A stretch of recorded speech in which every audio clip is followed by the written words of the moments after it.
Hello, this is Black Country Blokes chewing the fat. Listen.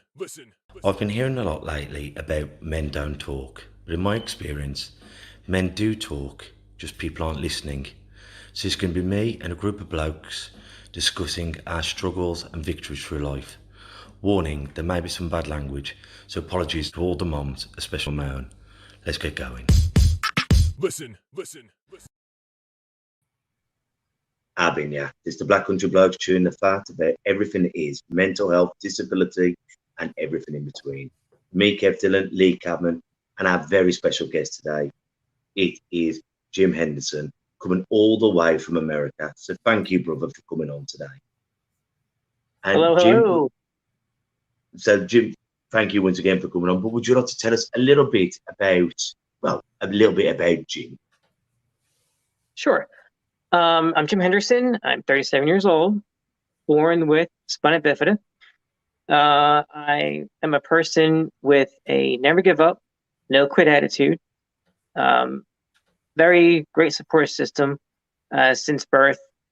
My family always can rely on them for their support. They're caring, they're loving, unconditional love. I have a bachelor's degree in psychology. And currently, I am a disability advocate, trying to spread disability awareness wherever I can and educate. And I always tell people, if you want to know more about Spina Bifida, you can check out the many resources on it. But I prefer you come to the first source, which is me, because I'm an open book and I can explain to you how Spina Bifida affects me in every way. Because if you don't know, Spina Bifida affects each individual differently. But I just, I live every day to the best of my ability. And despite any challenges I face, I try to overcome the best way I can. Well, Jim, could you explain what Spina Bifida is? Because we had a wonderful, remarkable woman, Kerry Davis, on the show the other day, and she had it. But what had she got as well, Lee? Okay, so Spina Bifida is Sorry, Jim. She's got tethered cord Spina Bifida, so it's a slightly different one, isn't it, Jim? As far as I'm aware. Yes. So Spina Bifida is a chronic, lifelong physical disability. It affects different levels of lesion, paralysis. For me, I use a wheelchair, and I also use pre-assisting crutches to get around. Some use a motorized wheelchair. Some use a manual wheelchair. I use a manual wheelchair. And mostly the wheelchair is used for longer distances, and crutches and braces used for shorter distances. I love to walk when I can, but if I'm taking a hike around the neighborhood or around the mall, I use a wheelchair. And really, the physical aspect of Spina Bifida, the limitations, if you want to call it that, because I try not to place any limits myself, but the limitations is the real concept of what Spina Bifida is. It's a physical disability. And it may affect some mentally, as far as learning disabled. But for me, I've lucked out on needing a shunt for the maintenance of hydrocephalus, which is water on the brain, and I've also been able to avoid scoliosis because Spina Bifida is a curvature of the spine, and it doesn't form properly. But for me, I've never had scoliosis, so I've been very, very fortunate with this disability. So it's mainly affected you. Is it like the way it's worked is like mainly you're walking, but how it can affect people is like all of their limb, like their arms and even like the brain? Yes. For me, it's I'm all upper body. So my legs and my feet, you know, I cannot walk on my own. So it's the walking is controlled by braces. Other than that, I'm in my wheelchair, strolling around. And But when you say, I always tell people, just because it affects the limbs, don't think it automatically affects the brain, because it doesn't always affect the brain. For me, it does not. because when you were saying that about the shunt, could you explain what that is, how that can affect people's brains, and how you were lucky that it didn't affect that? Um, well, because I've never had that issue. I don't know people who've had.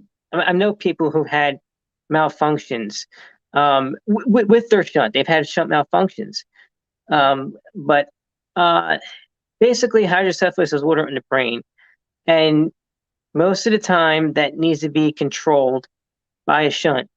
And you know, I don't, again, I don't have much experience with it. I don't have it, so um, I just know that that water flow in the brain needs to be controlled by a shunt, which is a device that's implanted in the brain.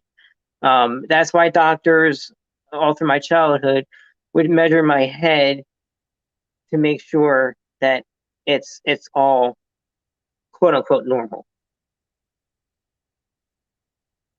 And I mean, when you've got this thing, and I imagine, I mean, you must be such a credit to your family, because how many people, when we have bad news, our parents have got bad news, and everyone say, your Kevin's life's over, your Calla Rose's life over, your Jim's life's over, and then remarkable people like yourself prove everyone wrong, and you go on to these extraordinary things anyway. But as great as it is for us to do it, we've been able to do it with the strength of our strong parents, haven't we? Oh, you know, back in 1984, when I was born, um, the doctors, the nurses, a lot of the talk was bleak, and it didn't really paint a pretty picture. And my parents, I'm sure that it was a challenge for them.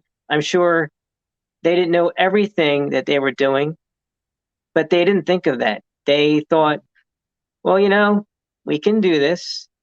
We're going to do this. We're going to welcome him with open arms. He's going to be his own individual, and he's going to be independent. Because had they listened to the doctors and, you know, just let my infection set in and die, I wouldn't be where I was today. So, of course, obviously. So, um, family has been the greatest support system. I have friends and relatives and um, followers, but my family, my mother and my father, um, I couldn't ask for anything more from them. I actually don't know however I would repay them, and the only repay they ever say is just smile, just laugh, just be happy. That's all. So, and I'm trying to make them as proud as I can every day. And You know it's what, Jim? amazing. Sorry, Kev. You know that relates to me quite well, because obviously with my youngest being disabled, you do have times where it is tough. But I'm very much like you. I like to think of it all on the positive side, and you know what, you can handle anything that's put at you as long as you've got the people backing you behind you. But what I absolutely love about my daughter's personality and the way she is, she's there's no limits to her. There's no, because I think as we grow up, we kind of set limits on ourselves and what we can do and what we can achieve. But because she has no understanding of that, it's just limitless. If she wants to learn how to do something, there's nothing stopping her. There's none of that imposed limits. If I could have if I could have my mother take over as nurse and doctor of all my needs, I would. Because doctors don't always get it right. They always think they know what they're talking about, and they always think they know what's best. And at times they get it right. But there's oftentimes where my mom will say, "Well, no, I think this," or "No, I think that. Uh, let's do this. Let's do it that way." She ends up being right. And let me tell you, for someone who has a disability and trying to find the right doctor as you get older, in your childhood it's much easier. But as you get older, because there's still not a whole lot of doctors that even know what spina bifida is, it's really hard trying to find the right specialist. When you have a parent that's been with you the whole entire time, raised you, been by your side, know what your needs are, they become more familiar than a doctor. Yeah, I've found that again myself. I've made a couple of quite heavy mistakes that weighed on me for quite a while within my daughter's care and her growing up. And one of them was that I didn't stick up for her when I knew something was wrong. And it was basically she had just come out of a coma. It was on an ICU ward, and the day after she'd come out and she didn't seem right to me, but the doctor saying no, she's recovering, she's going well. We're going to send her down to a normal ward. And instead of standing my ground with it, I let that happen. And she went down there, and she went down all really fast and ended up back in a coma. And it's not that the doctors were doing it to be malice. It's just they didn't know her as well as what I did, and I put my full trust into the doctor's knowledge, and kind of let that carry on and happen instead of sticking up for myself and her. And that's one of my biggest regrets still now. I should have done that earlier, but it's a learning experience, and you do put your absolute trust into these doctors, and rightly so. Again, there was no malice on their side. They just thought that was what was right for at the time, but they're not around her 24/7, whereas me and my wife are. So it's all learning. And you're literally learning on the job, aren't you? As any parent is with a physically able child, but you know your child better than anyone else, don't you? And sometimes when they're a little bit poorly, when they're unwell, you know your child better than anyone on this planet, don't you? And let me tell you something. I can't tell you how many times that doctors and specialists have gone against my mother or my mom and dad, and actually like got into a disagreement because they thought they knew better, or people blaming my mom and dad for me being disabled when they have no idea. And sometimes it's their behavior, and sometimes it's their mannerisms. But other times it's hard for me to say, because you want to blame the person right back and say, you're wrong. You're wrong for thinking that. But then if you get to the root of it, a lot of times it's this ignorance that they have. Sometimes it's a negative ignorance where they turn a deaf ear and they don't want to hear anything else, because what they think is what they think, and it's the only thing that they're thinking is, and it's right. Then you have the ignorance where they're not educated, and because they're not educated, they don't have any other answer. They don't have any other thought, or maybe it's the way they were brought up. And that's the one thing. A lot of people say, what bugs me the most about being disabled? It's not the disability itself. It's the misinformation. It's the misconcepts. It's the ignorance. It's the uneducation. I'm trying to be out there and educate. Like, people say, well, what difference do you want to make? What impact do you want to make? I want there to be more education. And if it's not coming from me, then it shouldn't come just from me. It should come from other people, especially people who don't have a disability. Sometimes one voice is not enough. And that's true in a lot of experiences I've had. I've wanted people to stand with me, and I found that a lot of times if people stood with me, there's much more of an impact. So I don't always, my main point of that is I don't always blame the person. I blame society, I guess, society. And how times are always changing, because attitudes are always changing. You're never gonna erase ignorance, and it's always gonna be up to how open the person is. If the person is narrow and rigid, you're gonna have a tougher time getting through to that person. If the person is more open-minded, then you're gonna have an easier time. And that's the real struggle. Trying to get through to an audience, a target audience, and then working yourself way up. And it's especially hard when it's those people that are involved in your life, like your doctors and your friends, that you have to get through to, because they matter to you. You want them in your life. Well, I think if you can have that education, I mean, it's difficult to know something if you've never been taught about it. And once again, this is why we did this podcast, to give people a voice. And it's amazing. If you don't know it, how are you ever going to learn it unless someone points it out to you? And it's like what you were saying about disability. People say to me, "What would you like to be able to see perfectly for a day?" I went, "No, I'd rather other people be blind for a day, so then they could see what I have to go through." It's the same with disability. If you can go, "Oh, well, a disabled toilet," and we have this in the UK, I bet you have it in America, you have a disabled toilet, but the disabled toilet store isn't wide enough to get a wheelchair through. So they've had the idea, but they haven't seen it through. And by having these conversations with the disabled person, for the carer, with the family, for the brother, for the sister, for the daughter, then we can all have a more open and frank conversation. And with conversations become knowledge. And with knowledge, then we can stand there together and say, no, this isn't right, or this is good, but it could be better. And only together we can make a difference. Yeah, and I think as time goes on, it's even getting more harder, especially with what the world is. I want to use the word dealing with. I don't know if that's the right word to say is dealing with right now.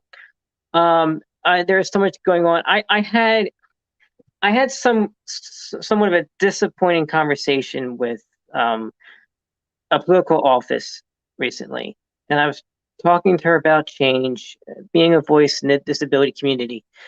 Her response was this, and like I didn't have a response, because all I had was just like, I said to her, I have these concerns, and this is what I want to do. And she said, well, with the pandemic going on, with the politics behind that, with everyone's opinions and beliefs, and with everything else going on with and people trying to raise diversity, there's just no time for it. And I'm just like, time? No time for what? No time to speak about disability. No time to raise awareness. No time to want to make change. So when is it going to be time? I mean, because Spina Bifida has been around for 2,000 years, more than that. So when is it going to be time? When am I going to be able to call a place and say, are you accommodating for disabilities? And when they say yes, they are, they really are, because sometimes when you go to that place, they're really not. When is it going to be time for the education to be there, that there's not that the ignorance has been not wiped out but lessened? When is it going to be time to talk about these things? Because I tell you what, disability is not just by birth, and it can affect anyone at any time. It can affect anyone of any race, gender, religion, anyone. You can be temporarily disabled. You can have an invisible disability that cannot be seen. You can get a disability as you grow older due to age. So, people can join in the disability club at any time. So it should be talked about every day. The response should not be, well, it's not about that right now, and there's no time for that. That's unacceptable. And I think that's the biggest problem. But there's being so much talk about one certain thing or a couple certain things, and then it being stressed in the media, in the news, on the radio. People just don't talk about it. They don't talk about World Spina Bifida Day. They don't talk about how there's different charities going on for disabilities. They don't. It's not mentioned widely. But hey, you want to go get your free cup of coffee? Go get it on National Coffee Day, because it's talked about. Do you think it's because disability can make people feel uncomfortable? It's like, once again, it's like, don't look at him in the wheelchair. Instead of going over and having a conversation, it's like, don't stare, don't mention this, don't. Instead of going, let's have education about whatever it is. The most smallest thing, I think, can make a person feel uncomfortable, especially how they are mentally. Which is why I also try not to blame the person. It's a lot of times society. I mean, and the things that you don't even think about can make a person feel uncomfortable. Especially when they're not involved in those things and they're not supporting you. For instance, I've had experiences where I'd be at a job and people come up to me and say, "Oh, you're working. That's so great. Wow, good for you." And talking to me like I'm a child. And then I'll get other times where I'll be at the same job or a different job, and I'll have people come up and say, "So, what else do you do?" And then they'll follow up with nothing. I'm so glad you get. Yeah, you're right. I don't do anything else. This is all I do, and I'm grateful because I don't get to do anything else. I mean, come on. Or I'll be shooting hoops, and isn't it great? You get to go out and shoot hoops. Yeah, today's the day they let everyone out in wheelchairs to play basketball. I mean, come on. It's like you're less human kind of thing. They're talking to you as if you're not a human being. You are.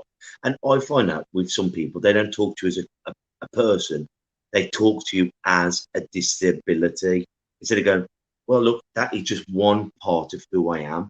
But this isn't all I am. I am many different things. That's what makes Kevin Dillon. Right. Or telling my mom, "Oh, it's a shame because he's too handsome to be what, disabled?" I mean, the smallest things that should make people feel comfortable make people feel comfortable, and it really irks me because I don't understand why. And I guess it's not my my thing to understand. It's for them to understand. What I really, my response to that is, worry about. Why don't you just worry about yourself? Stop worrying about what I'm. Especially to these people that don't even know me. They just walk up to me. And instead of saying, "Oh my God, it's a miracle you have a job and that you're working and you have a disability," first try, "Hi, how you doing?" I mean, really, or talk to me like you said, like I'm a human being, or really just talk to me. Because sometimes I'll be out with a friend or I'll be out with my parents, and we'll be ordering something at a restaurant, and a conversation will strike up, and I'm there, standing right there, and that person will be talking to my friend or be talking to my parents, and they just totally disregard me like I'm not even there. And at times I will talk, and I'll ask them a question, and then they'll direct their answer towards my parents or my friend. Like, I'm right here. Do you not think I'm capable of speaking? I don't get that. Yeah. We had the same experience, didn't we, Kev? When me and Kev for our CIC, we went to set up a bank account. I'd done all my stuff online, and then me and Kev went in to kind of do his end of it, and we sat down at the table to finish off all the paperwork. And I said, before we started, I said, look, Kev can't read the contract you're going to give him, so I'm going to read it out to him, and I'll point where to sign if he's happy with it. And at that, everything then was directed towards me, wasn't it, Kev? Everything, any question, I was like, he's not deaf, and he can certainly answer you. There's no, he just can't read it. I'm going to read out whatever you put in front of him. But yeah, he was very much like he was deaf and dumb, wasn't it? And when you come from having a disability, and because mine isn't like one that you can spot, I'm on a wheelchair, I haven't got a blind cane, run a boxing club, and then they'll talk to you normal, and then you'll say it, I can't see very well. This, oh bloody hell, how do I respond now? So I will talk to his wife, his friend. It's like, oh my God, I didn't realise you were not. I didn't realise you weren't normal. You're disabled. So now I'm going to just talk over you. And when you've had that for most of your life, it is upsetting. It can be heartbreaking. Yeah. Especially in the world of social media. I've been at it for years, trying to make a difference, trying to gain a following, because we all know social media is a numbers game. And I believe it was Dr. Seuss who said, you may be one person to the world, but to that one person, you are the world. I wish that would apply to social media a lot of times. There are times when I just want to take a back seat to social media and stop trying, because today in this world, if you're not a public figure, you're not always listened to. You don't always get that attention. And it's really a shame, because how come the people with 50 followers, 100 followers can't be a voice? Why do you need that little blue check mark next to your name to be someone? You shouldn't always have to be celebrity like to be known, to be heard. Now I get it. The more attention you gain, the more you're heard, the more people you affect. I get it. But there are so many people, including myself. I feel as though I have potential, and I feel as that the potential is not being used as much as it can, because I'm trying to find a way to fit in with different concepts of social media. You have your that pertain to your interests. Like my interests are like in exercise. So you have your bodybuilders of the world and your supplement makers. And because I don't have, this is not to put down those type of people, but I may not look like them. I may not be big and muscular, but I work out daily and I try my best and I'm very active. But because I've been told this, I don't have a certain following, that I'm just a joke, an amateur. It's just it's the same way with other interests I have in trying to be a voice. But the reason why I don't give up on trying is because something like this, which I'm grateful for. I mean, I always say to my parents, it might take just that one post, that one person sees, that will get me somewhere. I don't care about the fame. I don't care about the fortune. I just want to be heard. And this is a great opportunity for me to get heard. Well, away from the UK. I mean, I was just blown away. So that's why I always believe that everything happens for a reason. If I'm meant to do something, I'm going to do it, and I'm going to see it all the way through. If it doesn't happen, it doesn't happen. But I just get very frustrated when you're trying through social media and it's not there because you don't have the following. It's you're not using the right caption, you're not using the right hashtag, your picture looks weird. All of my pictures look weird. I think that's just my face. But you know what? You know what really keeps me going? I had a job. I had a couple jobs where I worked with children, and I really do believe that children are very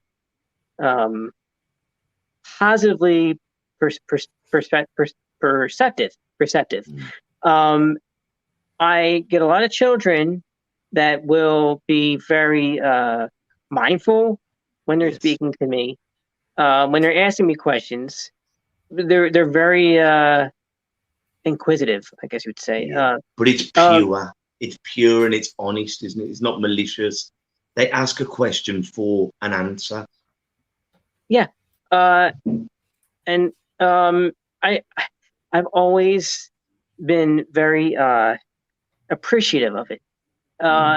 And it's just a shame when you have a child that wants to know things and their parents still, want them to hold back. Let your child ask. Let's see what happens. I'm not going to steer them wrong. You always say that, don't you, Lee? You always say that you're Ella Rose. I'm saying my daughter's got a wheelchair that's quite fancy, and the wheels light up, and it's all colourful. And the amount of times I've been walking down the street, and you'll see children inquisitive that they want to look at this flashy wheelchair that's coming past, and you'll see the parents kind of pulling them away. And I'd much prefer them to come up and ask questions. And they can't even ask me an embarrassing question or anything along that line. We've heard it all before, kind of thing. And I'd much prefer to pass on the knowledge and kind of show that, yeah, my daughter's in a wheelchair, but she's still a human. She's still, she's exactly the same as anyone else. And yes, I'd much prefer people to come up and to you as such. Yeah. So I believe it's those children that will grow up and continue on what I'm trying to do. And that's been the bright spot of all the negative attitudes, of all the behaviors, of the misconceptions and misinformation.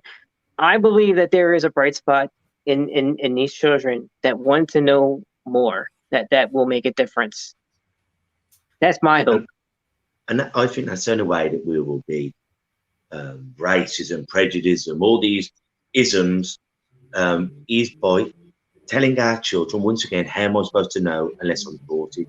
And this is what we want to be doing in going to schools, talk about mental health, put into kids' language. Kevin, why is Kevin angry? Why is Kevin crying? Why is this? And it's okay to ask questions and re-educating children on empathy. If they're sad or if Kevin's over there, don't leave Kevin out, because would you like to be left out? If Kevin can't run, can we do a game that Kevin's included in? And by doing this, if you mention it to a child, they want to play with everyone and they will find a way to make everyone included. But they'll only do it if you bring it to their attention in a kind and positive manner. And I think once you teach children these skills, they take it then to adulthood. It's like a child who has had a disabled parent or a disabled sibling is very aware of it, and they often grow up to be very kind human beings because they know how their sibling, their parent, felt, and they become the most best human beings in the world. Have you got any brothers or sisters, Jim? Excuse me, what was that last part? Have you got any brothers or sisters? Brothers or sisters? No, I am the only child. But have you seen that in your like in the world when you've seen someone who's had a sibling of someone? Like Lee's got two other kids, and you can see the kind, nurturing side of them coming out. And that's because they've had lived experience of being there. Yeah, definitely. I can see what you're saying. And I think if we can have these conversations at early doors, at kindergarten level or primary school level in the UK, then maybe we can make a choice. Maybe, sorry, we can make a difference. But we've talked about this. What? I mean, you're an advocate for disability, and so many people have give up with far less hurdles than you've had. But what? I believe you said you've got a degree, and what have you done? You know, in despite of all these hurdles, what things have you achieved and are going to achieve? Right. So, yes, I do have a degree in a bachelor's degree in psychology. I was inducted into the Psychi Honor Society in college. The first thing I ever did with my degree, one of the first things is while I worked at a hospital in the patient relations department, going to each room, asking the patient how they're doing, asking if they need anything, basic things. I went above and beyond, as I always do, doing my job. And I stayed with some of the patients. I talked with them. Not having a license to doing that, but just general talk, because it doesn't always need to be about their feelings. It can be just general, basic talk, and they really appreciated it. And the psychiatrist at the hospital, he picked up on that, and told him I had a degree, and he said, I want you to shadow me. So I shadowed him while he visited his patients, and I learned a lot from that. And while it may not seem like the jobs I held were practicing my degree, it had a lot to do with people, with consumers, with customers, with children. Like I just said, I had a few jobs where I worked with children. I was a summer camp counselor. I was a group supervisor of a before and after school program, and that athletic director for people with disabilities for a fall program. So I did do a lot of things that a student graduating with a psychology degree could be very effective in, because not only was I able to implement programs for different types of people, I was also able to see that they not only physically were successful, but mentally as well. And being a person that's a disability themselves, I had an easier time helping to modify programs for each individual child. So yeah, I've had many achievements throughout life. I was a wheelchair basketball athlete, wheelchair track and field athlete. But a lot of the things that I accomplished was because of my great support system, and even like I said, I can't say enough about it. If everyone has at least one person in their life that they can count on, that's all they really need. And I've been very blessed, and I always say this is not the end for me. And when I do think well, I don't know if anything else will come up.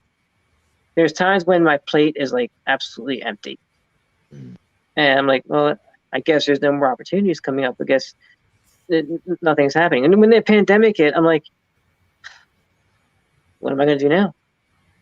And a lot of times when I say that, I'm being made a fool of, because something will come up, and then I'll be like, oh, okay, I was wrong for thinking that. And I'll be pleasantly surprised, because you have to remember, and this is what I always went by, something my mother always taught me. When you think things can't get any worse, they turn out better than you've imagined. And there is times when I thought, well, maybe I'm not supposed to do anything else. Maybe I've done all I could, and that's that. And then something else comes up where I'm able to make an accomplishment and work towards my goal, my ultimate goal of just being a voice. If I can keep impacting just at least one person, that one person could in turn impact another, impact another, impact another. That's all I want to do. I just want to keep making an impact. There have been people, disabled and not disabled, that have come up to my parents and just really wanted to thank me and how I helped them. And that to me is just, that's all I need. That's all I really need. And I think that's it, brother. I think like sometimes we're waiting to the, we're all after the destination, but when we're looking for love, we can never find it. We're always looking for it in the wrong places. And then when we just sit back and relax, it's amazing what the universe, God, whatever you believe in, puts in front of you. It doesn't mean we've got to take our foot off the pedal. We've got to keep working hard. But when it's right, it just all falls into place. And I think what you said then is not about trying to change the world. Changing one person's life can mean the world to that person. And in itself, that is a gold medal. I mean, I'll admit it. I get caught up in how many likes did I get, how many views did I get, who's looking at this, who's looking at that. Oh man, let me check every 5 minutes. I get caught up in that sometimes because, unfortunately, that's how a lot of people get their start, and it's really a shame. But back 10, 15 years ago, back when I was born, it wasn't all about that. And it's really unfortunate. It can mess people up. Social media can mess people up because it messed me up at times. I 2016, I started a segment called #Motivate You Monday. And my first video, I showed an exercise, I talked about a motivational topic, and it hit off. But just as you pull a new car out of a lot, out of a parking lot, things get old. And my videos now, it got me news appearances. Like I was on a news station. I was interviewed by 2 radio stations, and local newspapers picked me up. And I had things that happened through it, but it didn't stick. And I wanted to be different. I wanted to be a standout. I didn't want to be another trend. I'm not a follower mode. I'm a leader. And I wanted to do something different. I didn't want to do another silly dance. I didn't want to be another person that had this one phrase that everybody just keeps using. I wanted it to be a positive, motivational concept. But it didn't stick, and I got caught up in how many likes, how many views, and one day I just decided to stop doing it, and that was hard for me. But when I started it, I said that if it didn't work, it didn't work. But well, I'll go on to the next thing. I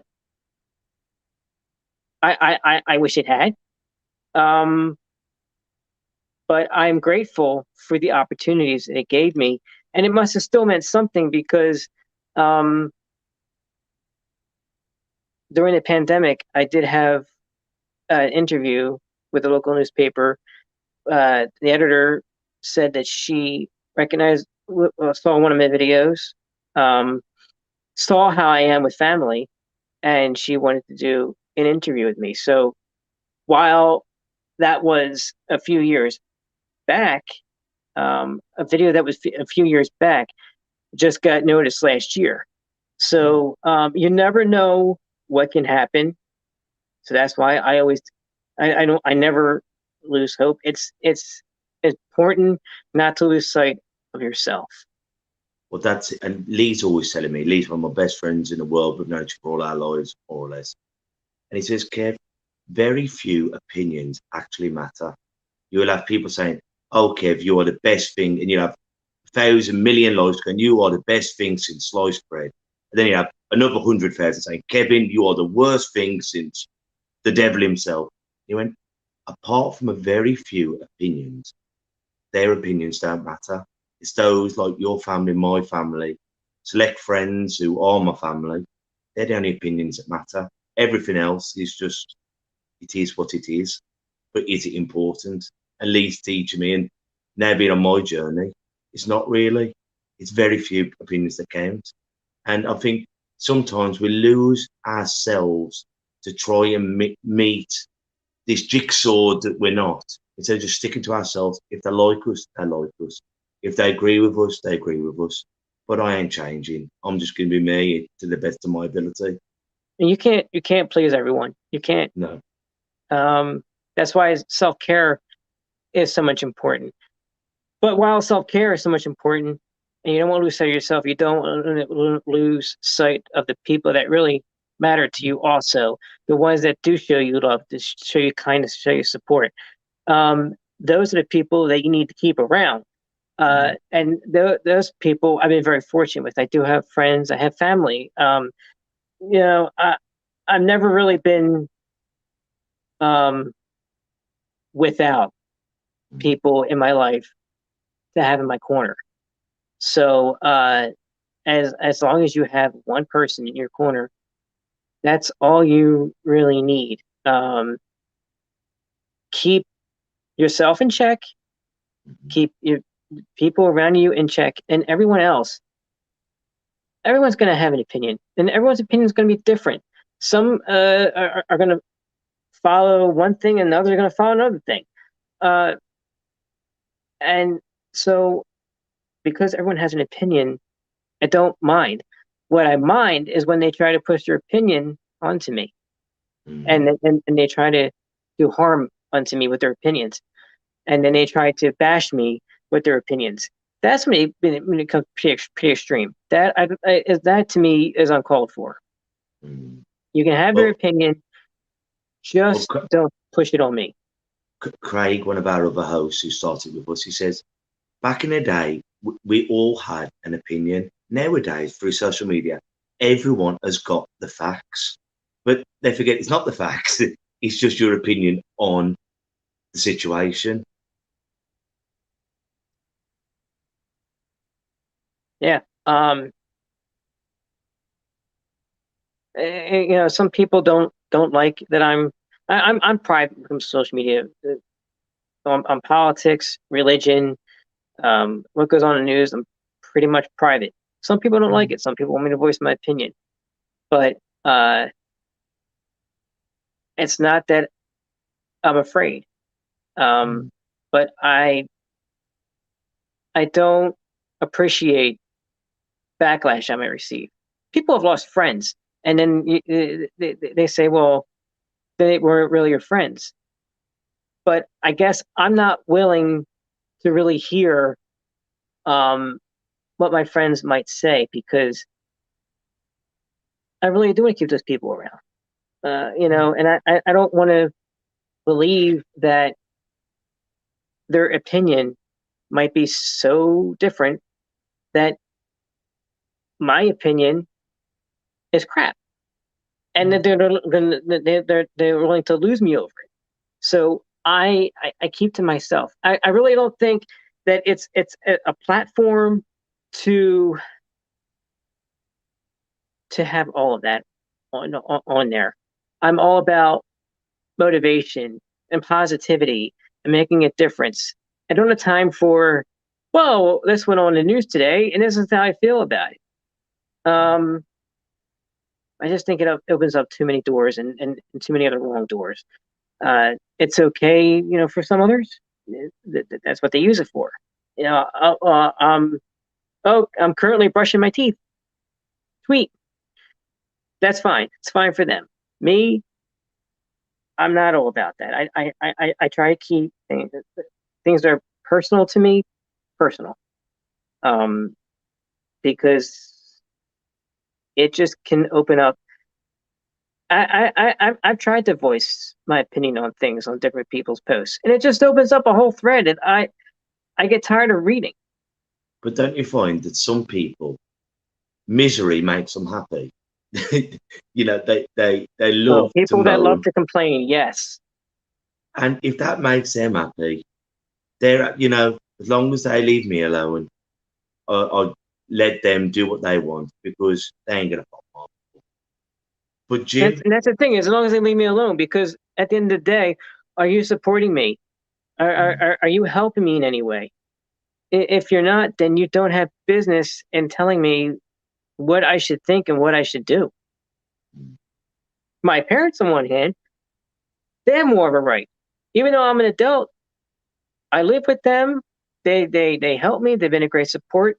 So they have more of a right to voice their opinion and try to get me in the right direction. Other people that don't support me, that think they're trying to get me in the right direction, they have no business in doing so. And I think that's what, at the end of the day, annoys me most, other than rather than having a disability. To me, that's just who I am. People say, would you want a cure if there was one? Because there isn't. But if there was a cure for spina bifida, would you take it? And my answer has always been, my answer is no. It always will be no, because one thing, I'm 37, and I'll be this way for another 37 years, and that's just the way it is. I've adapted to things. I've been accustomed to things. I grew up with it, so no. I don't always accept how things are, but I understand it, and I'm aware, and it, everything happens for a reason. So that's just the way it is. If I try to change something that's not 100% about me, and I come out worse, then what? I'm fine the way I am. I really am. I have my days that where I think I don't want this. You know, I would take the day and be able-bodied just to see what it's like. But that could change everything. Sorry, I'm getting choked up. You never know what could happen if you change one thing. So, and sometimes the thing is, that could ruin your whole outlook then, because then it could make you bitter about the situation. But because you don't know how it was not to be how you are, you've accepted it. So sometimes by having that taste into the other life could rock the boat. yeah, I mean, well, you know, Jim, don't you think, well, if you weren't disabled, how you would have grown up and things like that? Yeah, I've gone to that point in my brain and thought about it, but I don't really know for sure what would it likely have been like. So why think about it? But the thing is that that world will never exist. So why drive yourself crazy on thinking? And I've been there. If I'd have been born with, if I hadn't have had meningitis and I could have boxed and I could, but that world will never exist. So why send ourselves crazy? All we can do is try to change the things that we have that we can change. Why send ourselves crazy? Because we will never, that world will never exist. And all we can do is make ourselves sad, angry, and bitter when there's no chance of that world happening. So I think all we can do is play the best hand with the best game with the hand that we've been dealt. And by the sounds of it, Jim, you've done that, and you will continue to doing that, being this positive person.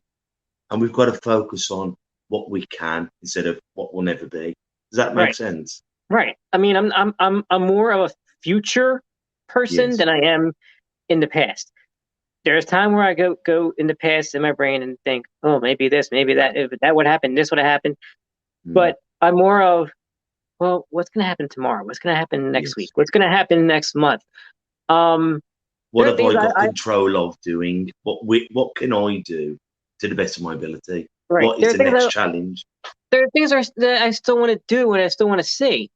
And there's this one thing that's always been a problem, an issue, a roadblock, physically and literally, that I've been wanting to change. Just don't know how to go about doing it. There's this thing called the grandfather clause, and it's that if a place is deemed historical, that place of business does not have to do anything to accommodate a person with disability. If they Yes. have steps, they have steps. If they have um, a steep incline, they have a steep incline. They don't have to do anything. If they have bathrooms up on the second floor and it's all steps, they don't have to do anything to bring them downstairs. And I think again, that's another hurdle of my disability that I don't like. And my friends and my family, they do the best when I'm with them and I can't do something because of that they try to make me a part of it. Um, but I businesses need to do the same thing. They need to make a consumer with a disability feel like that they're a part of the experience. And I think there's more times that they say, "Well, we're not going to do anything." I mean, I was at a college fair. I was looking at a college. I picked up paperwork to fill out, an application to fill out. They took it right from me, and they said no. When they know they can't say no, and they just, flat out disregarded me. And then I said, "Why you say no?" "Oh, well, we're under the grandfather clause, and we don't have to accommodate you." I really wish, and this would be great, if one day that one minor small change so that people with disabilities can experience what they want to experience without having to worry about this grandfather clause could be made. But it's what I've been facing, and I don't know if there is enough stress enough to want to do that, especially when you have a political office telling you that there is no time for that, that this, there's too much going on, and there's no time. Maybe next year, or maybe this time, maybe next time. When is there going to be a next time? But it will happen. Every journey starts with a single footstep. But Jim, my brother, thank you ever so much for coming on today. We're going to have to wind it up very. But like before I'm going to just mention our support group tomorrow. So while I'm doing that, if you just have a think about a quote that's helped you get through life. So tomorrow, every Wednesday at the Lions Boxing Club, we do a men's only support group, 7 p.m. till 9 p.m. Men can just turn up, and none of us are experts, but we are experienced, to come and join us, have a coffee, a cry, a laugh, whatever makes you better.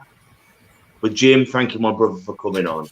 Have you got any quotes or sayings that have helped you get through life? In high school, when I graduated, every student needed a quote for the yearbook. Here's what I came up with: never give up. When you're crying, live by my motto, keep on trying. And some have asked me, when do you stop trying? Because I always say, keep on trying.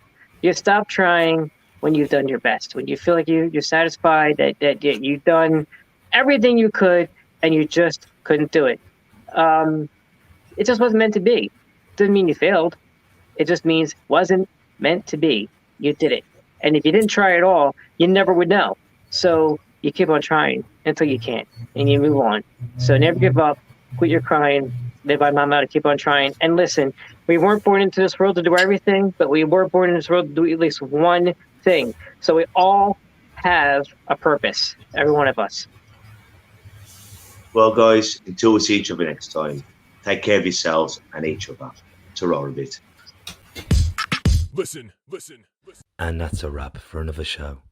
But if there are any comments or messages that you would like us to read out for our next podcast, please be in touch.